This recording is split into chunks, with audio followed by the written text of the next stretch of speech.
We are live on YouTube and TikTok once again. The Los Angeles Lakers take down the Memphis Grizzlies 134 to 127. What a game. The announcers at the end, Stu Lance, Billy Mack, they thought that 9-point lead with 30 seconds was sus. And I think every Laker fan in the world did after the beatdown of our emotions we felt in Chicago.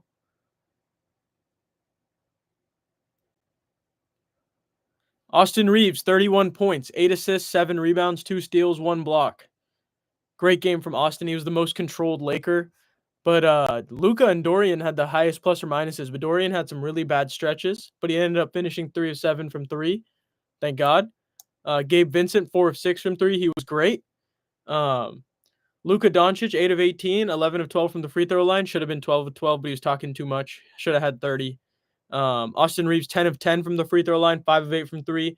He got picked a few times by John Morant, Scottie Pippen, gave the ball to Jalen Wells, but he still stuck through and closed the game out for the Lakers. LeBron finally back to a 25-point game, 2 of 5 from 3.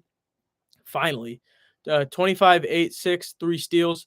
His legs looked a little bit better. He took a charge today where he got hit in the groin directly by Lamar Stevens. That was a little sus. But he made it out okay. Luka Doncic, 2 of 9 from 3. Goodwin, Vando, and Connect, all 0 of 1. So that's your tough percentages. Dorian missed some wide open ones earlier, but he made up for it. And Rui played well. Rui's just playing 28 minutes and giving you 13, 18 points, and that's fine. But I think Rui needs to rebound a little bit more. But I honestly thought in the minutes he was in, he could have seen 3 to 4 more shots. There were so many times people would drive through the lane and miss Rui on a skip pass or a corner pass or a cut. LeBron saw him on 2 to 3 different cuts, so that was a great sign. Austin saw him on 1. Luka and Jackson only connected on 1 lob today. I think it was telling how quickly the Memphis Grizzlies were able to play Luka Doncic off the floor. I mean, not Luka Doncic, sorry. Jackson Hayes off the floor because he couldn't shoot, and they took his lob away with Zach Edey because he's too big. You can't throw that lob over Edey. He'll just take it. And then it made it tough. The Lakers had to go small, and that's where they lost their lead and ended up going down for a little bit because they would have Dorian, who played 35 minutes, pretty much be your backup center. And then that's tough. Vando only plays 10 minutes. I thought he played pretty well. 6 points, 4 rebounds in that time, 1 assist, 1 turnover. But Vando was a positive impact out there. It was just interesting to see the Lakers not even try out Koloko or Len against Edey at some points when Jackson Hayes was out, or just play Jackson more. Trey Jemison was not in uniform tonight, so they weren't going to use him. I thought they might want to, though, against this physical Memphis Grizzlies team, and he played with Memphis very recently. Jordan Goodwin played with Memphis very recently. Memphis cycles through a lot of Lakers G League guys and Jay Huff and many more, but especially those two, Jordan Goodwin and Trey Jemison. And Colin Castleton, Alex Fudge, to name just a couple. But Connect also had a dunk on some good LeBron finds. He played well, but Desmond Bane was a dick tonight. 29 points, 6 rebounds. That's exactly what you want from Desmond Bane. If you're a Memphis fan, he was great. Ja, 22, 10, and 8. I could tell that the trust with Ja is a lot less because Scottie Pippen gives you 16 and 5. They went to Scottie a little more. Scottie had 4 fouls, though. He was reaching a lot. Ja had 4 turnovers. And Scottie only won 6 of 8 from the field, 3 of 4 from 3. Scottie plays a little bit over aggressive for my liking, but he's a good basketball player, so that's important. He knows exactly where to be now. He's improved a lot since he was with the Lakers. That's another Lakers cycled guy who ends up in Memphis. I thought Luke Kennard, my brother thought Luke Kennard would be the key tonight, but he never shot a shot in 21 minutes. It was just gravity. And he allowed a lot of space for Jaren Jackson to operate in that third quarter. Floaters over anyone because we were running too small. Zach Edey had 14 and 11. He could have played more. He definitely could have played more.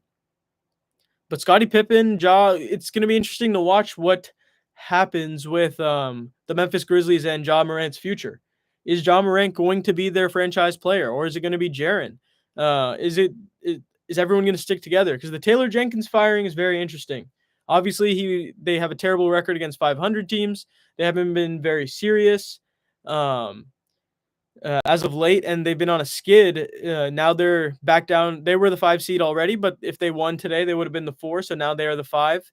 I wonder if Ja Morant's future in Memphis expires this offseason. I don't know. I just had a weird feeling about that.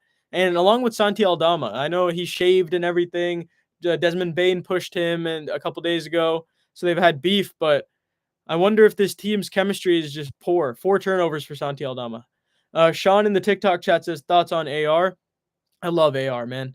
AR is pretty much the Lakers closer. The Lakers have an issue where they have Luka, Austin, and LeBron all thinking and understanding that they can run point guard.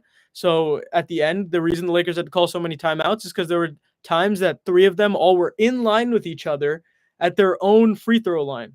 No one had gone past the 3-point line for one of these fouls, so they had to call the timeout because everyone wants to be the point guard, and it's understandable because they're all so capable.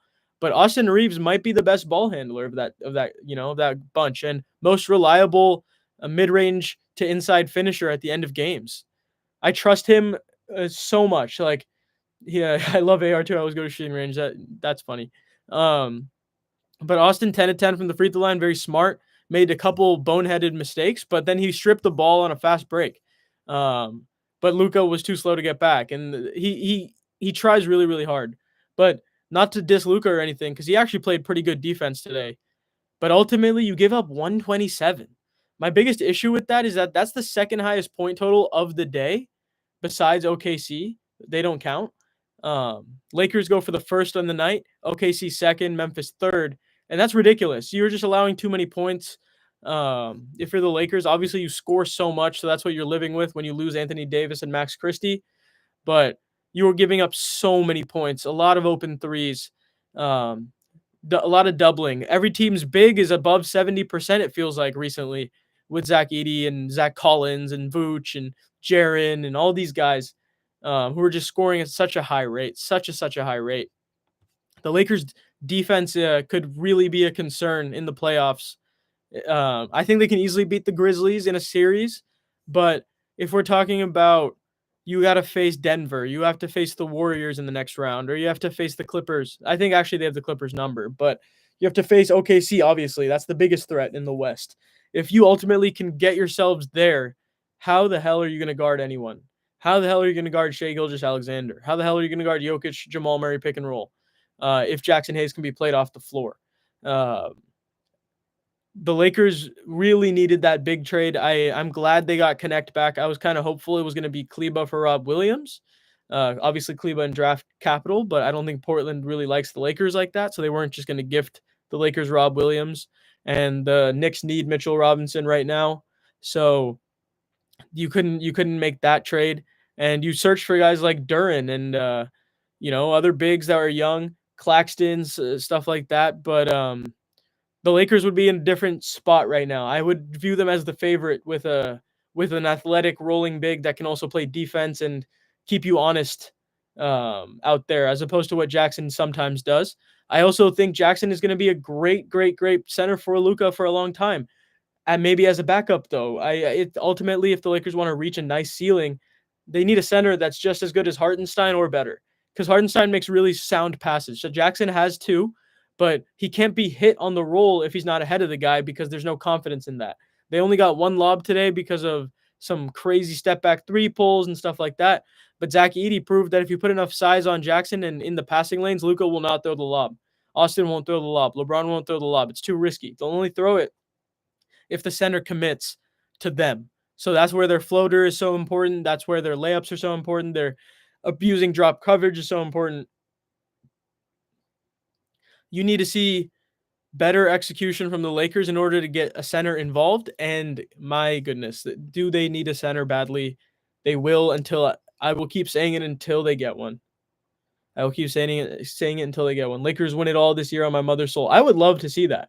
That would be the idea. That would be a fantastic feat. And I do think they have a chance. I think they have a chance. It's just the deficiencies. Are they going to outweigh the pros of having 3 demons on offense? What's going to win out? What style of basketball is going to win? Defense has notoriously won championships, but so has offense. The Denver Nuggets won their championship being the best offensive team, almost one of the best we've ever seen. OKC is one of the best offensive teams in the league, but they're also a top defensive team with Jalen Williams, Lou Dort, Shea, Chet, Hartenstein, Caruso, Cason Wallace, all playing elite level defense.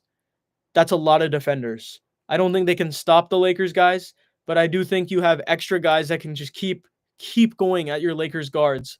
And then you have better rebounders in Hartenstein and Chet. Although LeBron is probably a better rebounder than Chet, and so is Luka. But Hartenstein is one of the best. He's one of the best. And I thought that was an amazing signing for them. I would have dreaded if they got Claxton because he can also rim protect. The nice thing about Hartenstein is when you're looking at it from an opposing team's perspective, he's not going to rim protect the same way as a Chet would. So you want to go on his side of the court when you're going to the rack with such athleticism with LeBron and then craftiness with Luka and Austin. But Chet can block shots, and J-Dub and Lou Dort and Cason Wallace and Caruso can destroy you out there on the perimeter if you dribble too much. And I think in advance, I'm having horror stories in my head of what's going to happen when Luka dribbles the ball for 21 seconds against Caruso and then puts up a crazy shot or has someone else shoot a grenade. But at the same time, I have remembrance of the Luka Doncic giving the Thunder the business, along with Kyrie Irving giving the Thunder the business, but he's athletically better than the Thunder and more crafty than anyone we've ever seen. Austin Reaves is very crafty. He had another 30-point game for Austin Reaves. Most efficient guy on the team. And, 31. It's Austin Reaves is, if he was doing this in the beginning half of the season, he would have been an all-star, which is crazy because this man is putting up numbers no undrafted guy has put up since Isaiah Thomas. And shout out the 5'9" Isaiah Thomas. What a guy. What an inspiration to everybody.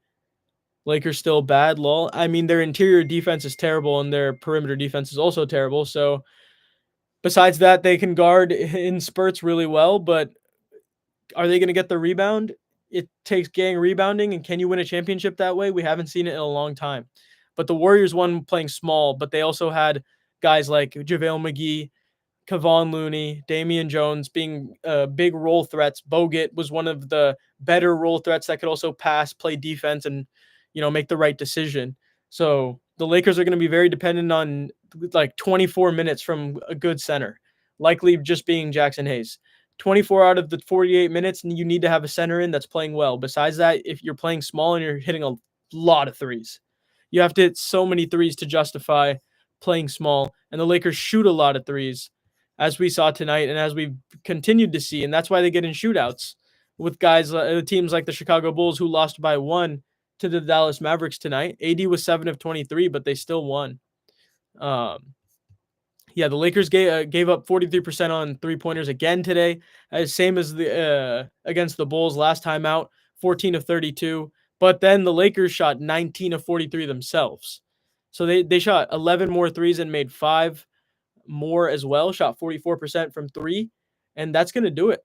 That's going to completely do it. That's the difference in the ultimate breakdown of the game. But can you shoot that percentage every single game? It's a tall task to ask. That's why they've had a losing skid. So ultimately, that defense is going to have to be a lot better. And you got Houston in a couple of days, who has Phoenix tomorrow. You got Houston on Tuesday night, I'm pretty sure. Or is that Monday? Yeah, Houston Monday night, 7 p.m. TNT. That's crazy, actually, that it's on TNT on a Monday. Lakers at home. I will be in Los Angeles, too. Let's see if we end up going to the game. But that's a huge game as well because Houston is number 2 in the Western Conference race right now. So that would help Denver in theory. If you were to put them down to 48-27, Denver's 47-28. So they're a game and a half out from the 2 seed. You obviously would rather just get to the 2 seed yourself, but do you really want a team that's played the play-in? I think you'd rather face the Clippers or the Grizzlies or the Rockets 100%. I think that's exactly what you want to do. We've looked at these standings obsessively recently. So this is kind of the game you play with 8 games left now, where are you going to end up? Home court advantage is important. It always has been, always will be, especially for the Lakers who have a much better record at home. They're sub 500 on the road, but they get a road win tonight. But they're like significantly above 500 I think they're in single-digit losses at home. And also they're 36-7 after halftime, having a lead that they did today. So that upgraded to 35-7 today. That's very similar to the stat the Lakers had when they won the championship in 2020. They were like 67 and something or 57 and something after when leading after the third quarter. I think they were undefeated, if I'm not mistaken. And they went on to win the championship for that very reason. The defense, the stick-to-itiveness, no matter who the hell was in, you were going to play defense, you were going to score. It was exciting, it was fun basketball. I think the issue we're seeing with the Lakers is they're very talented, but they're not necessarily playing joyful basketball all the time. There is a lot of pressure, there's a lot of ISO, there's a lot of, oh my god, we got to attack this switch, we got to attack this now, which is completely good and tactical. You must do that, but the freedom of ball movement is how this team is going to just look better. And when Rui got his threes and LeBron got his threes, it was all based in good ball movement. Luka's came off ISO. Austin's like three of them came off of LeBron posting up at the top of the key, taking advantage of Jalen Wells being too little, and then hitting Austin from a deep 30-foot shot, and he hits it tonight. And Austin's been hitting those shots, but it's not always the easiest basketball. Sometimes you could argue standing around and waiting for your shot is. But I think the Lakers would benefit from more ball movement because that's when they had the Memphis Grizzlies in a blender. That's when the Grizzlies were in a blender tonight, and that's what happened when they were 12-2, 8-0 stretch, and everyone was healthy. They had teams messed up on how to guard them. Luka had to get blitzed because he was hitting too many threes. The crowd was going wild. So LeBron gets to play 4-on-3, and pre-groin, although LeBron's groin will get better, but pre-groin, he was just so explosive on that 4-on-3. Austin Reaves had so many wide open threes. He had the easiest 20-point average that he's ever seen in his life. Jackson Hayes had the easiest rolls he's ever seen in his life. Appreciate the follow, by the way, Chistosito. Bulls did get lucky, 100%.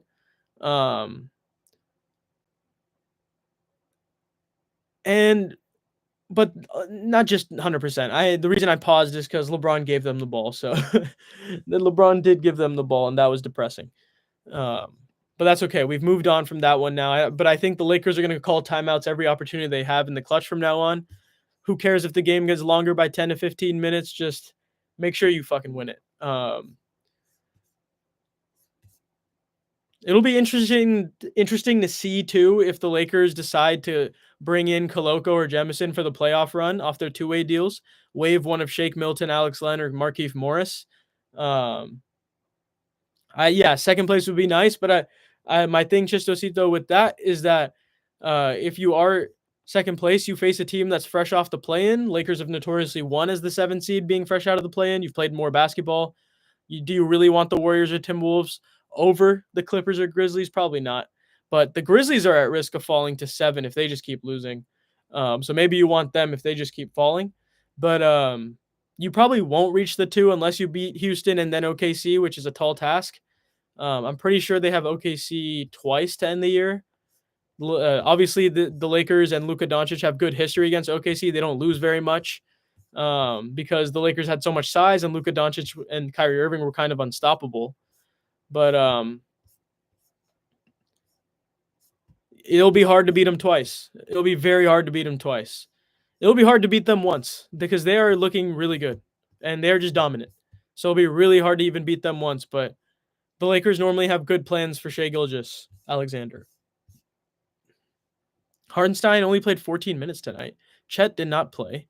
Brandon Carlson gave 12 minutes tonight. That's how bad the game was for the Pacers, fresh off their 162, 101 victory or something. 107, I think. Shea, 10 of 23. Kenrich, 4 of 8. Isaiah Joe, 7 of 9. Caruso, 3 of 5. J-Dub, 7 of 14. Dort, 8 of 11. 6 of 7 from 3. You already know the Lakers are going to do that Ole defense shit and leave Lou Dort wide open. And one of those games, he will go for 5 of 8. The other game, he will go 0 of 8. So are you going to play the numbers there? Who knows? Isaiah Joe, who the Lakers have guarded much better since LeBron's year with Thomas Bryant, when Thomas Bryant wanted the post up, when LeBron was hitting his all-time leading scorer shot. Isaiah Joe killed us that game. That's probably the last year that he ever did kill us because the Lakers started overplaying him now. So that's obviously a guy you watch. The Lakers know how Caruso operates, but he's a plus 22 today. Kenrich Williams plus 23. Guys that will hustle and maybe try and out hustle guys like Luka Doncic. Austin Reaves showed a lot of grit tonight.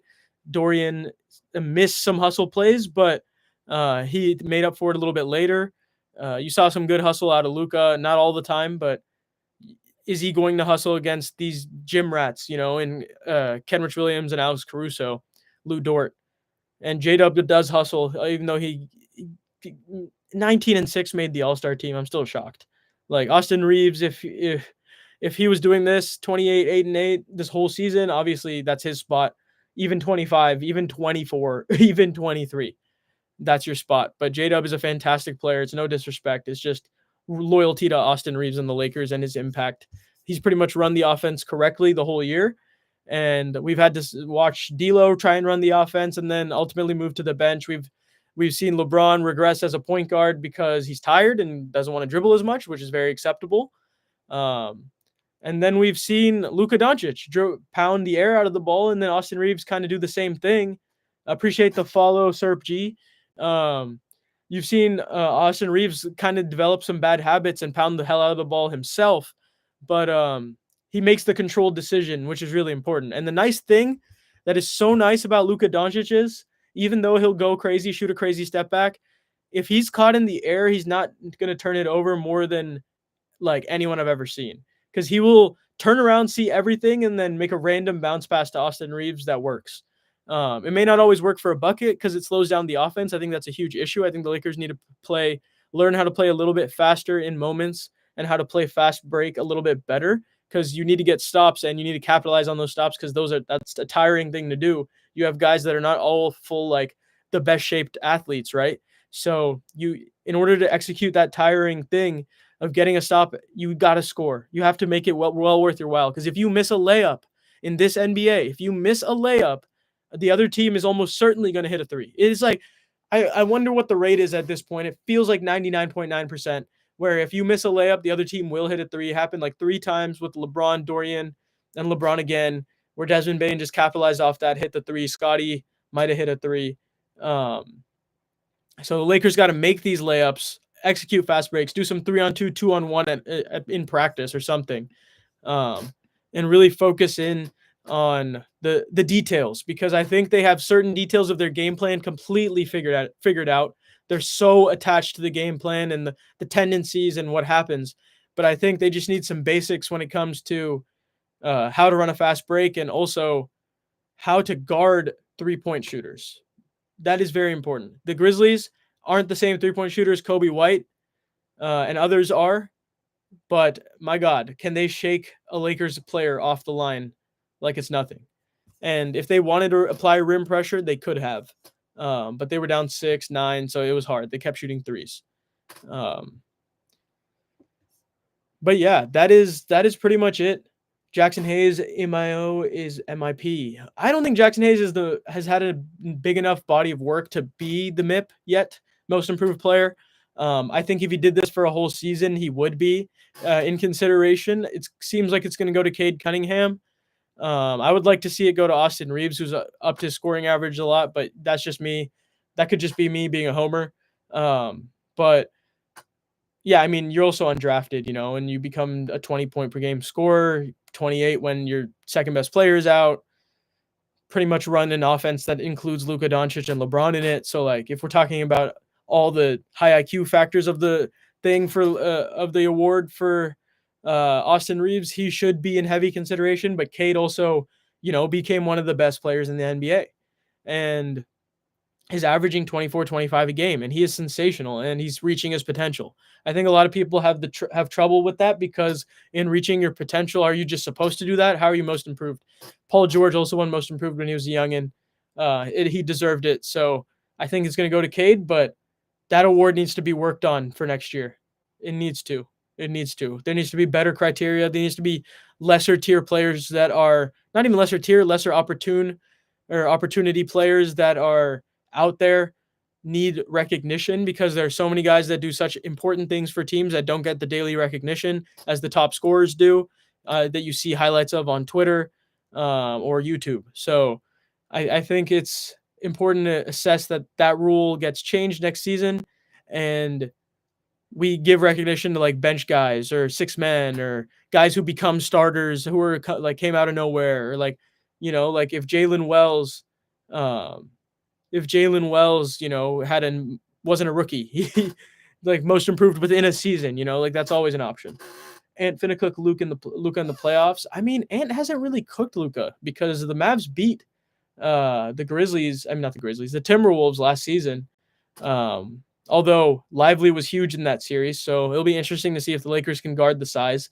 I think the Lakers would struggle if Cat was there, but with Randall, I think they can guard that, and they let Gobert do whatever the hell he wants to do. I just think Naz Reid is the problem. I think Naz Reid is the biggest issue the Lakers have, and any shooters, but Ant tends to struggle against teams with LeBron James and Luka Doncic. Reaves or Hayes should win. BC Cunningham was still averaging like 23. Yeah, I mean, that's fair. It's just different. He became an all-star. Bringing a team to the 5 seed is very impressive after being the worst team in the league last year. They lost like 21 in a row, so I think that's really the justification for that. All right, guys. Fantastic live. Love you all. We're staying consistent out here. Everyone go sub to the YouTube that's in the TikTok chat at Ishan Ghosh 824. It's also linked in my bio on TikTok. Fantastic stuff. I will see you guys Monday. Lakers Rockets. Got to win that one. Why not go gun for the 3 seed or the 2 seed? Peace, guys.